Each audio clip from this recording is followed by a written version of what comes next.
Alors, maintenant nous allons regarder le conseil pour la semaine du 25, dernière semaine d'août. Pour les autres cartes, ce sont dans les deux autres vidéos précédentes. Elle m'a tapé le nez, 4 de bâton. On avait vu un 3 de bâton pour le challenge de vous orienter vers le 3 de bâton qui est donc de faire des nouveaux projets, d'aller vers de nouveaux horizons. Et ici, pour le conseil, c'est le 4 de bâton qui est la célébration, la famille heureuse et unie, le retour à la maison, la réunion.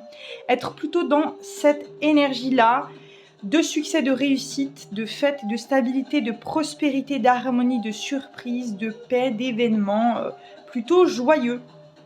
Avec un grand oui, d'être plutôt dans l'énergie très favorable du bélier.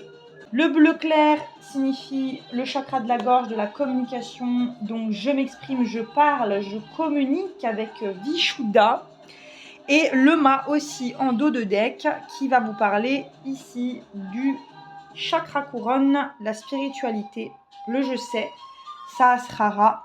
Avec bien évidemment la planète d'Uranus qui parle de révolution, de rébellion. Le mât, il est temps de commencer une nouvelle expérience. Voilà ce qu'il vient vous dire, l'aventure, l'innocence, l'esprit libre et la spontanéité. Ayez confiance en vous, soyez dans l'originalité, voyagez. Prenez bien soin de vous surtout. On se retrouve bientôt avec une petite capsule. De rajouter que le mât, j'ai vu après qu'il y avait l'ermite et c'est pile poil l'énergie de la Vierge avec Chiron qui parle de douleur et de guérison, avec aussi le chakra du troisième œil. Le 9, c'est la fin d'un cycle et comme vous pouvez le constater, ici il y a le 0. Le 0 du mât, c'est comme vous le voyez sur la fameuse petite carte.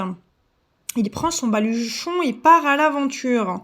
Sauf qu'il peut le faire de manière innocente, insouciante, immature, peut-être, avec l'ermite qui est la carte de la Vierge en plus dans le tarot, désirer être seul, l'auto-réflexion, d'être en introspection, l'illumination